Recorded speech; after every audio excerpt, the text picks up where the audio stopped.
Plantão Médico, com a doutora Kiki.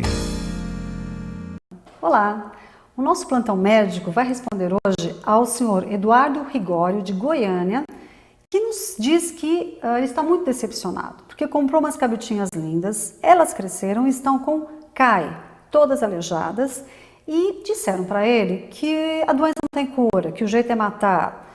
E ele nos pergunta se ele deve realmente matá-las, se existe alguma sugestão, se ele deve processar o vendedor, o que fazer. Sr. Eduardo, a CAI, antes de mais nada, vamos dizer aos nossos telespectadores o que é a CAI. A CAI é uma doença que acomete única e exclusivamente os caprinos, que é a artrite e encefalite caprina, ou seja, ela pode acometer cabritinhos por volta dos 4 meses de idade, com um quadro de encefalite, os animaizinhos ficam sem coordenação motora e nós vamos ter que sacrificá-los, ou no animal já a partir de 1 ano de idade, ou principalmente a partir da primeira prenhez, no caso das fêmeas, começam a desenvolver um quadro de aumento das juntas, que a gente chama de artrite, que começa sempre pelos braços. Essa doença é causada por um agente que ele é um vírus, muito semelhante àquele que causa a leucose nas vacas, a anemia infecciosa nos equinos, nos cavalos. Ou seja, cada espécie tem o seu vírus, eles são bastante semelhantes. Então, no nosso caso das cabras, o que acontece? O senhor comprou animais contaminados. Então, vamos começar na raiz da questão. Em primeiro lugar, quando uma pessoa for querer começar a criar cabras, ou se já for um criador e quiser adquirir novos animais, sempre fazer acompanhado por um técnico que conheça os problemas que não devem ser introduzidos no rebanho. Muito bem, para vocês criadores, qual seria a dica? Sempre examinar os joelhos.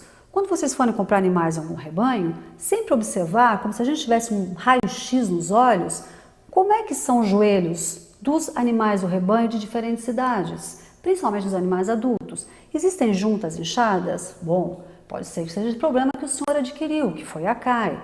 Pode ser que não, pode ser traumatismo. Mas a gente sempre tem que ter uma visão global do rebanho, onde nós vamos adquirir animais para evitar a introdução dessa doença no nosso rebanho.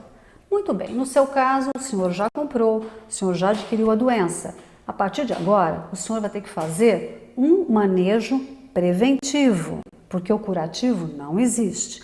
Essa doença, infelizmente, não tem cura, mas é uma doença com a qual nós convivemos pacificamente, sem terrorismo. Nada de ficar escutando as pessoas que mandam matar o rebanho todo, não. Muitas vezes nós temos animais de alto valor genético que têm a doença. Então nós temos que saber trabalhar o rebanho, preparar o nosso funcionário para que seja feito dia a dia a prevenção para que a gente consiga eliminar a doença do rebanho. Isso sim é possível. Como é que a gente faria isso então? Quem é a principal fonte de transmissão? O colostro, o leite e o sangue. Portanto, num rebanho que já é positivo como o seu, no momento em que as cabras estiverem próximas do parto, o senhor vai passar esparadrapo nas tetas para que os cabritos, no momento em que nascerem, não consigam mamar o colostro. Isso é fantástico, já vai ser uma tremenda prevenção da doença no seu rebanho.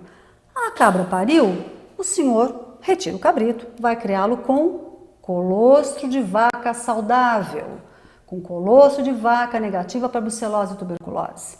E o leite dessa cabra, o senhor vai usar para o consumo humano sem nenhum problema. O colostro o senhor descarta e a partir do 6º dia, o leite que essa cabra vai produzir é absolutamente normal para o consumo humano.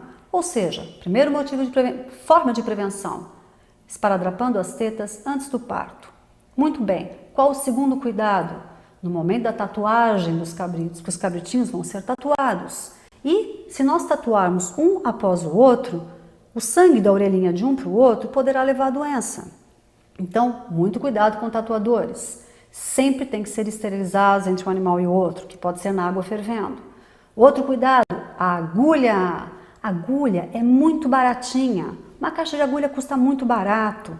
Quando a gente usa uma agulha, ela deve ser quebrada e jogada no lixo e não usada para vários animais. Por quê? Porque a gente pode, aplicando a injeção no animal, encostar no sangue e se usar em outro, a gente vai estar transmitindo a doença. Então são medidas muito práticas que fazem com que a gente previna que essa doença se alasse no rebanho. E numa quarta etapa seria o quê?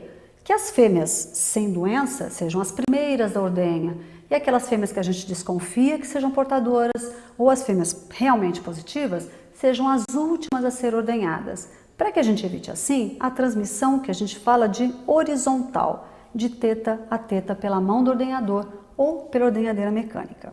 Ou seja, a CAI é uma doença que não tem cura, mas ela pode e deve ser prevenida em todos os rebanhos onde ela tem entrado, sem radicalismos e sem querer matar os animais indiscriminadamente. Nós vamos sacrificar sim aqueles animais em que a doença tiver avançado e eles estiverem muito debilitados. E sempre pensando que os animais existem para nos servir, para produzir. Então, tratá-los com todo o carinho, prevenindo que essa doença se espalhe no rebanho, prevenindo também, sabendo os animais, analisar o rebanho onde os seus animais serão comprados. Espero ter respondido a sua questão. Aguardo vocês no nosso site www.tvdoberro.net. Até logo! Plantão Médico, com a doutora Kiki.